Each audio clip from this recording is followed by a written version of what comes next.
বাউলদের উপর হামলাকারী ও উস্কানিদাতাদের আইনের আওতায় আনতে হবে বললেন এনসিপি। বিস্তারিত সংবাদ।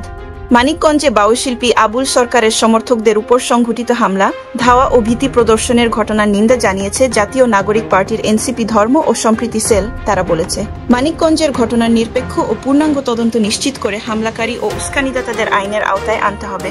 অভিযোগ বা মতভিন্নতার সমাধান হবে আইন, ন্যায় বিচার ও শান্তিপূর্ণ সংলাপের মাধ্যমে, কোনোভাবেই জনতা বা গোষ্ঠীর হাতে নয়।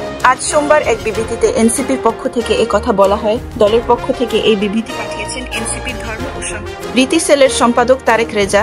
এনসিপি ধর্ম ও সম্প্রীতি সেলের বিবৃতিতে বলা হয়, মানিকগঞ্জে বাউল শিল্পী আবুল সরকারকে কেন্দ্র করে সৃষ্ট উত্তেজনার প্রেক্ষাপটে তার সমর্থকদের উপর সংঘটিত হামলা, ধাওয়া ও ভীতি প্রদর্শনের ঘটনাকে জাতীয় নাগরিক পার্টির এনসিপি ধর্ম ও সম্প্রীতি সেল গভীর উদ্বেগের সঙ্গে লক্ষ্য করেছে এবং দৃঢ়ভাবে নিন্দা জানাচ্ছে।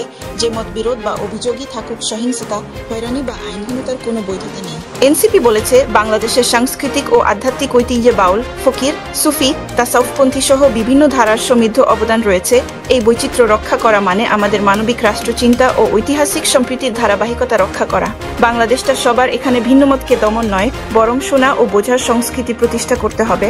এনসিপির পক্ষ থেকে বলা হয়েছে, ধর্মীয় মত বা ব্যাখ্যা নিয়ে ভিন্নতা থাকতেই পারে এবং কখনো কখনো তা বিতর্কেরও সৃষ্টি করতে পারে, কিন্তু তার উত্তরের পথ কখনোই সহিংসতা বা প্রতিশোধ হতে পারে না।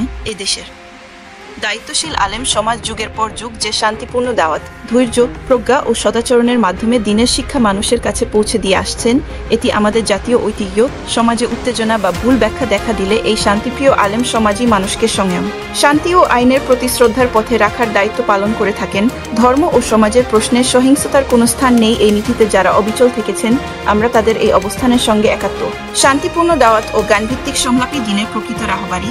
এ কথা আজ আরও বেশি দৃঢ়ভাবে প্রতিষ্ঠিত হওয়া প্রয়োজন।